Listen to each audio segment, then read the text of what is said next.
Hey guys, so unfortunately we've got to talk about Tim Scott. Senator Tim Scott, senator from the great state of South Carolina.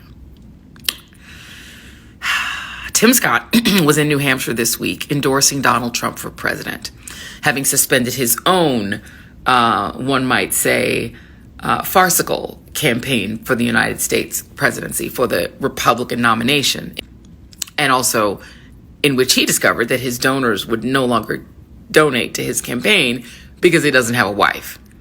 He does have a girlfriend, but she goes to another school.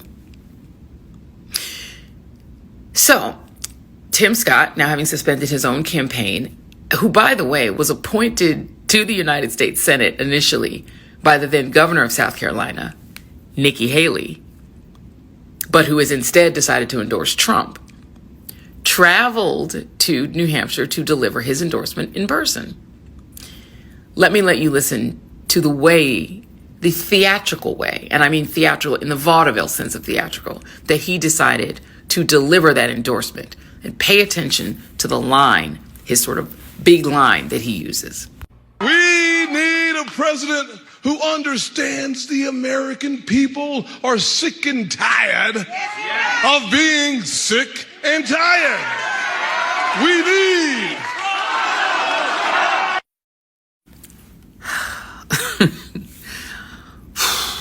Why you gotta perform like that? What's with the, vaudeville act? Why you gotta do that? You're a United States Senator, Tim. That's just embarrassing for you. Why would you do that? Why would you humiliate yourself and perform that way in that over-the-top, stereotypical fashion? Why would you do that, Tim? What's in it for you? So that line, I'm sick and tired of being sick and tired, is actually one of the most famous lines, if not the most famous line ever delivered by one Fannie Lou Hamer, who is one of the greatest and most legendary civil rights leaders in American history. Fannie Lou Hamer was a sharecropper in Indianola, Mississippi, who was kicked off of that plantation where she lived because she made it known to the plantation owner that she wanted to register to vote. But still, she persisted. And she and other young civil rights activists traveled to the voter registrar to attempt to register to vote to get what Medgar Evers actually coined the term first-class citizenship. And she also used that terminology, first-class citizenship.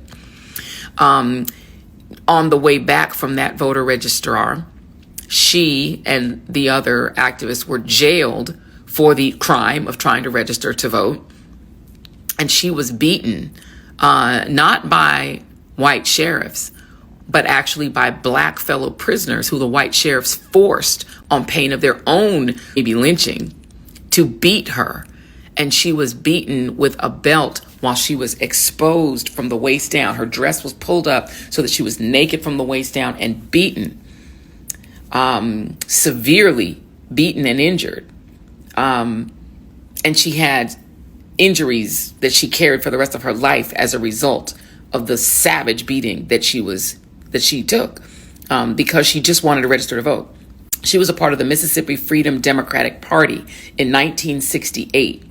And they were a group of, in many ways, Medgar Evers associates, but also members of SNCC, who gathered together to register and create their own Democratic slate to take to the Democratic Convention in Chicago in 1968, because the white Mississippi Democratic Party would not allow blacks to run as Democrats, would not allow them to vote, would not allow them to register.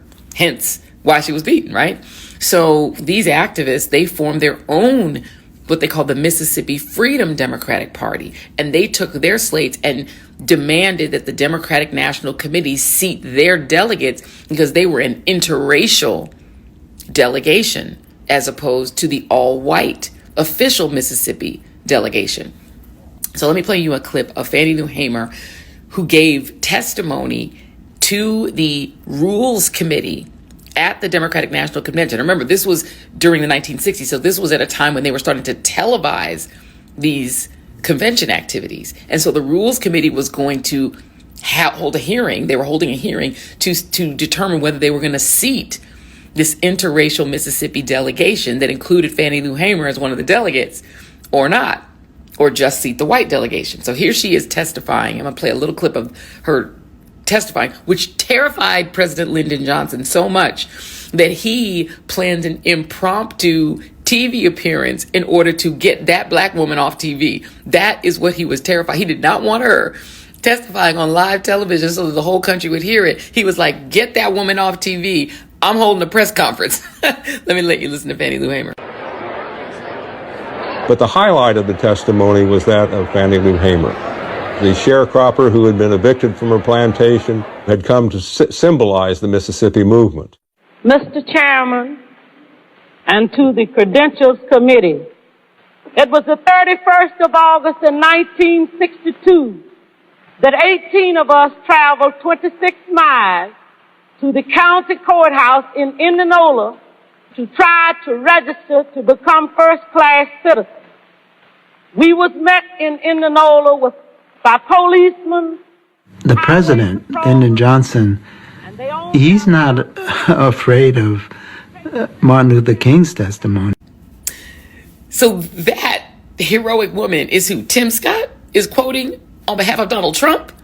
Let me let you listen to another clip of Fannie Lou Hamer. This is her talking about why a lot of young folks, young blacks in the 1960s were turning away from the Kingian nonviolence movement and toward more radical organizations, including SNCC, which had become a lot more in your face in terms of wanting black power, turning toward the Black Power movement, the Black Panthers and other groups like that, because they were fed up with not gaining what black folks deserve based on our contributions to this country and its history. So here's Fannie Lou Hamer again. This flag is drenched with our blood.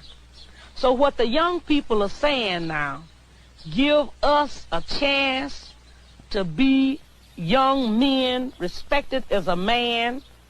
As we know, this country was built on the black backs of black people across this country. And if we don't have it, you ain't gonna have it either, because we gonna tear it up. That's what they saying. And people ought to understand that. I don't see why they don't understand that. They know what they've done to us. All across this country, they know what they've done to us. For Tim Scott to quote that woman on behalf of that man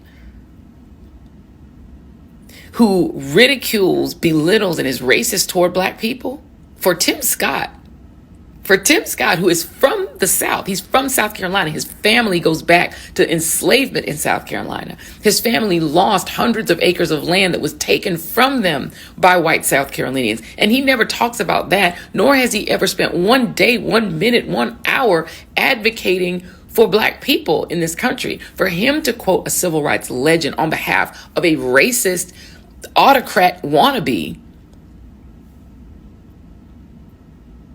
is insane. Donald Trump has said that he would unleash the police to kill at will because they have to be able to get a little tough and do what they got to do. And if there's a few bad apples in the force, we have to just live with that. That's who he's quoting Fannie Lou Hamer on behalf of? What? Tim Scott, keep Fannie Lou Hamer's words out of your mouth, sir. Maybe quote like Richard Spencer or someone more appropriate to quote for Donald Trump.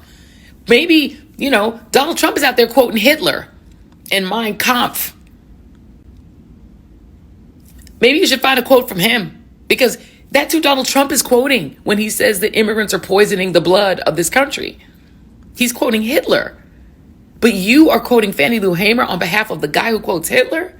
Come on, Tim Scott. Do better.